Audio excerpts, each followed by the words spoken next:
Welcome to A Name in Heaven Ministries. Today's show is titled, Are We Like Children?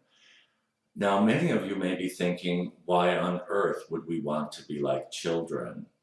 This is a teaching that Jesus once gave to his disciples and a great crowd that followed him regarding a condition of the heart.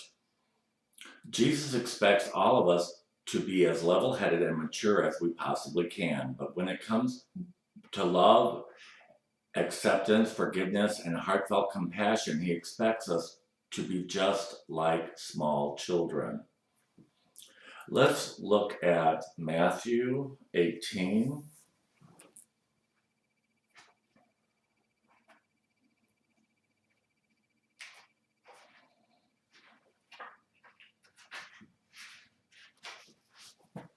Matthew 18, 1 through 5.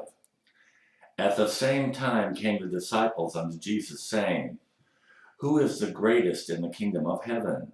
And Jesus called a little child unto him, and set him in the middle of them, and said, Verily I say unto you, except you be converted and become as little children, you shall not enter into the kingdom of heaven. Whosoever therefore shall humble himself as this little child, the same is greatest in the kingdom of heaven. And whoso shall receive one such little child in my name receives me.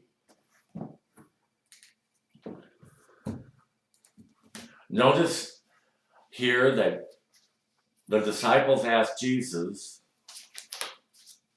who will be the greatest in heaven? And Jesus places a small child in the center of them. Then he says, unless you turn around and become as this young child, they wouldn't even make it into heaven at all.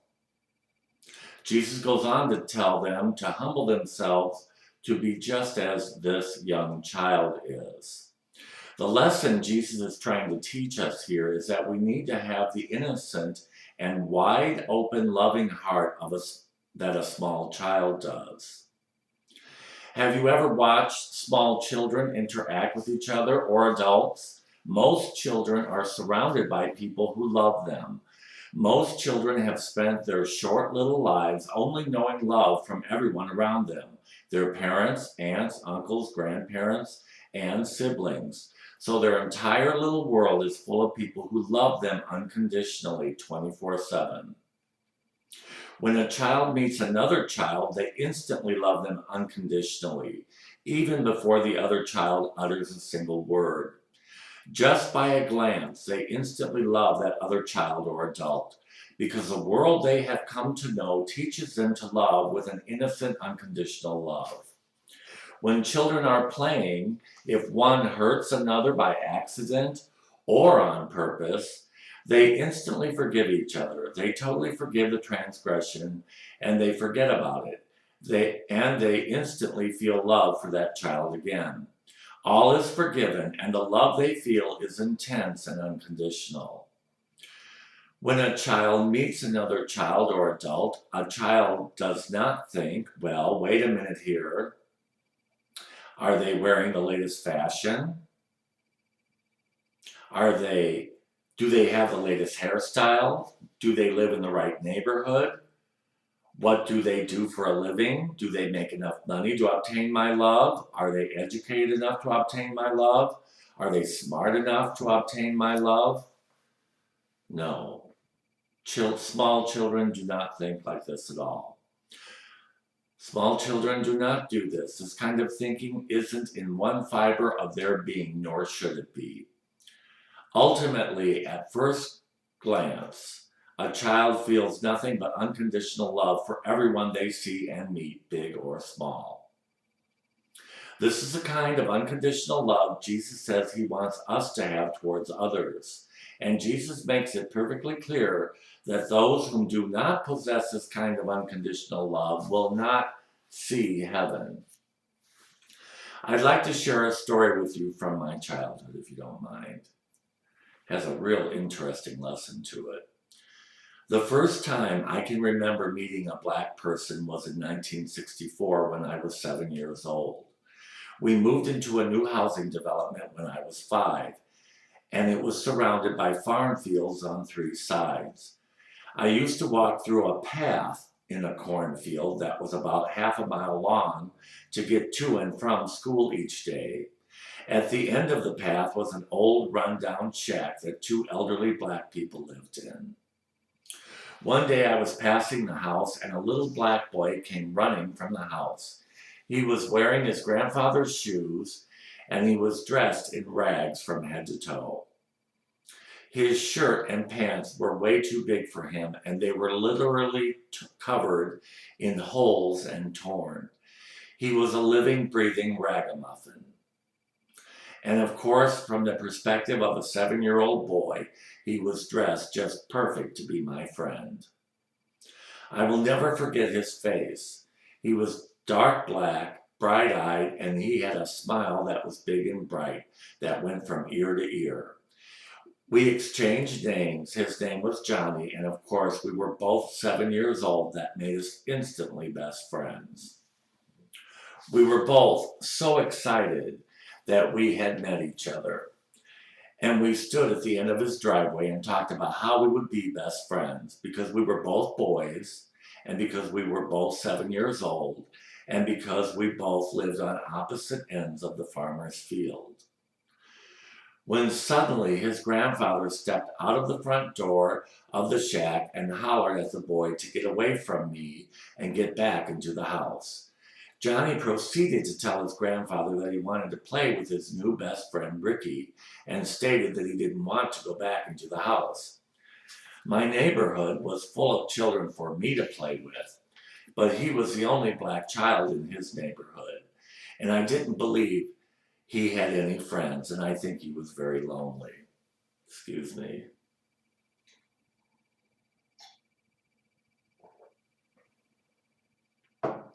By this time, his grandfather was at the end of the driveway, grabbing little Johnny by the arm and pulling him back up to the house. My new friend Johnny was confused, as was I. He was asking why he couldn't play with his new friend Rickie, and his grandfather said, "You can't be friends with that boy. Look how he's dressed. That boy's rich. You stay away from him." Of course, the man had scared me by his behavior, and he told me to run along home. I headed through the path towards my house, wondering what was wrong with me, that he couldn't play with me and be my best friend, feeling very sad for both of us. By the time my little legs had walked that long half mile through that path, I had plenty of time to figure out what the problem was that prevented this boy and I from becoming best friends. And I had come up with a plan. I had it all figured out and how I was going to resolve our problem. So when I reached my home, I searched for a paper bag and I filled it with my best shoes and my best clothing and headed back to the house of my new and very best friend. As I was walking up the long driveway with a bag almost as big as I was, the grandfather stepped out of the front door of the shack and said, "I thought I told you to run along home." I proceeded to tell him I had brought Johnny a bag of my best shoes and my best clothing for him to wear, so he and I could be best friends. I thought the problem was that I was well dressed and Johnny wasn't, and that's why he couldn't be my best friend. His grandfather said, "You run along home now and take that bag with you and don't come back." I left the bag in the middle of the driveway and ran for home. As I arrived home, all out of breath, my mother was at the door asking me where I had disappeared to. Crying, I told her the entire story. She proceeded to tell me that I needed to stay away from those people and leave them alone. I asked her why I couldn't be friends with Johnny, and she said, "You just can't. Those people are colored. You need to stay away from those people." I said, "But Aretha Franklin and Nat King Cole are colored and you like them," because she had their albums and played them all the time. She said that was different. I asked her if I could say hello to Johnny when I passed his house, and she said I could, but I was not allowed to stop or play with him. Unfortunately, America was a different world back then. If you aren't old enough to remember that world, there were many social conditions that are hard to explain, and today's young people will find them quite absurd. Back in the 1960s, there were distinct social classes among white people. White people were divided by economics, the family they came from, which side of the tracks they came from, social distinctions between socios and greasers, and if you were divorced back then or had an unwed pregnancy, you were considered white trash. So needless to say, blacks and whites socializing together was unheard of.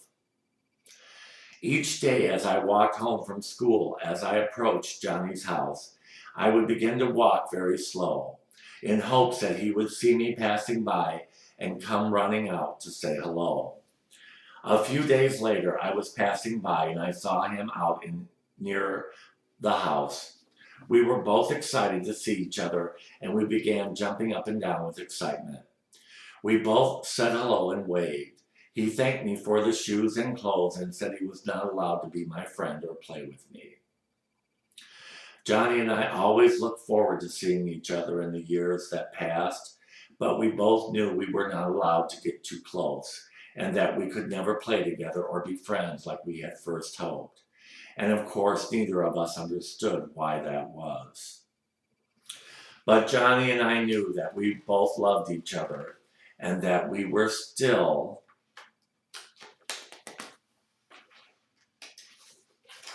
secretly best friends for life. After all, we were both boys. We were both 7 years old and we both lived on opposite ends of the farmer's field. After all, we both knew that we were both the same and had so much in common. Of course, as I became older, I realized the problem was that we were living in an ignorant and misguided society. Finally, I noticed I hadn't seen Johnny for quite some time, or his grandparents for that matter. I never saw Johnny again, but I have never forgotten him over all these years. I think of Johnny often and how generations of hatred and fear was introduced to both of us as small children. Each time I see a small black child, I think of Johnny, and it reminds me of a time in America's history when things were quite different and very unjust. Whenever I hear an Aretha Franklin or Nat King Cole or Supreme song, I think of a world that is long forgotten now. And for 3.5 minutes, I see Johnny's big bright eyes and his big bright smile. And I remember how happy we once were standing at the end of his driveway, to secretly be best friends in our hearts and to see each other every afternoon. Unfortunately, not enough has changed, but things have changed a little, and hopefully things will continue to change for the better. And mankind will come to realize that we are all brothers and sisters on this tiny little planet. Let's look at 1 Samuel.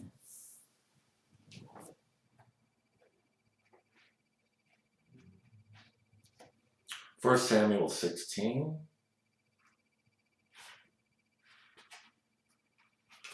1 Samuel 16:7. But the Lord said unto Samuel, Look not on his countenance, or on the height of his stature, because I have refused him. For the Lord sees not as man sees, for man looks at the outward appearance, but the Lord looks on to the heart. Notice our Heavenly Father tells us not to look at the outward appearance, but to look at a man's heart. Let's look at Jeremiah 17, please.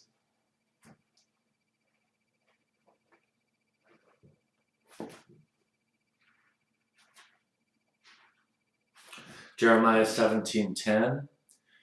I, the Lord, search the heart. I try the reins, even to give every man according to his ways and according to the fruit of his doings. Again, our Heavenly Father is telling us to look at a man's heart and to look at a man's character and behavior, not once does our Heavenly Father tell us to judge a man by his skin color. This is Satan's teaching, not God's teaching. When did mankind ever start judging a man by his skin color? It has always seemed so absurd to me, even at 7 years old. But if not for my very best friend Johnny, that little ragamuffin boy who lived in that shack at the end of that farmer's field, that precious little black boy with those big bright eyes, excuse me, and that big bright smile, who was always excited to see me each day, and I him, who knows how I would have grown up. That little ragamuffin that belonged to our Heavenly Father, that established an opinion about black people in my heart for eternity. Brothers and sisters, do we resemble these little children that Jesus speaks of here at Matthew 18? When our Heavenly Father looks into our hearts, does he see the uncomplicated, innocent heart of a child? This is something we need to check in ourselves on a regular basis. An uncomplicated and innocent heart is a hard thing to hold on to in today's world. Do your best to hold tight to that innocence, because our very salvation and everlasting life is depending on this, according to those scriptures. Let's look at Matthew 18 again.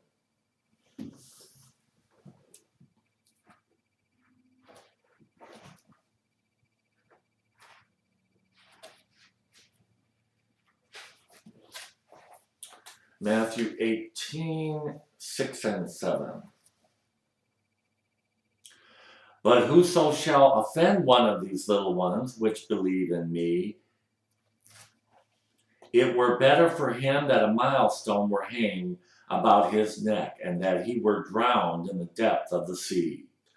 Woe unto the world because of offenses, for it must be that offenses come. But woe to that man by whom the offense comes. So as we see here, we are not to stumble one of God's little children. And what kind of stumbling is Jesus talking about here? Jesus is talking about anything that might stumble anybody, any word, any behavior, any attitude, any look, or any glance. Anything that we might do to stumble one of God's little children, we could lose our everlasting life for and our salvation. And it is important that we embrace,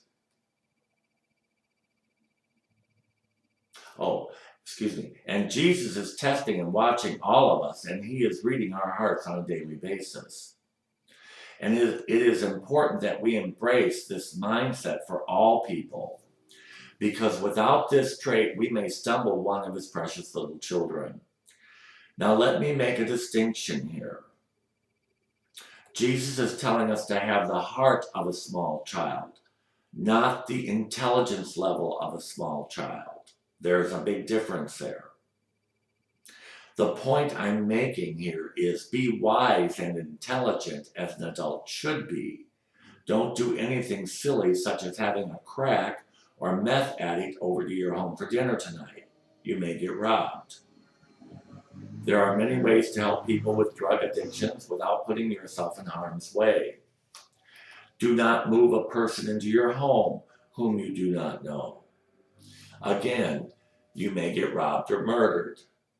There are many things you can do to help the homeless without putting yourself in harm's way. I met a guy recently who stayed overnight at a place a church had opened for homeless drug addicts and alcoholics. This man worked and slept there. One night when he was sleeping, one of the men practically beat him to death in his sleep. He is now brain damaged and handicapped for life. This young man of 26 years old thought he was doing something good for God, which he was. However, there was a wiser way to help those people. So again, the lesson here is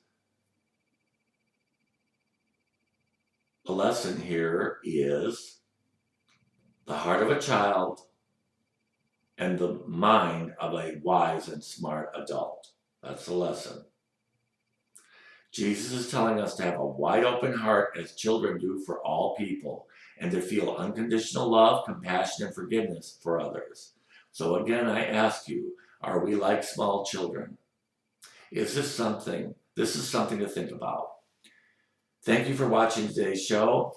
And Johnny, wherever you are, brother, I still love you, and I hope your life has been a life full of blessings and happiness. Brothers and sisters, be kind and loving to each other, and go in peace rejoicing like children do.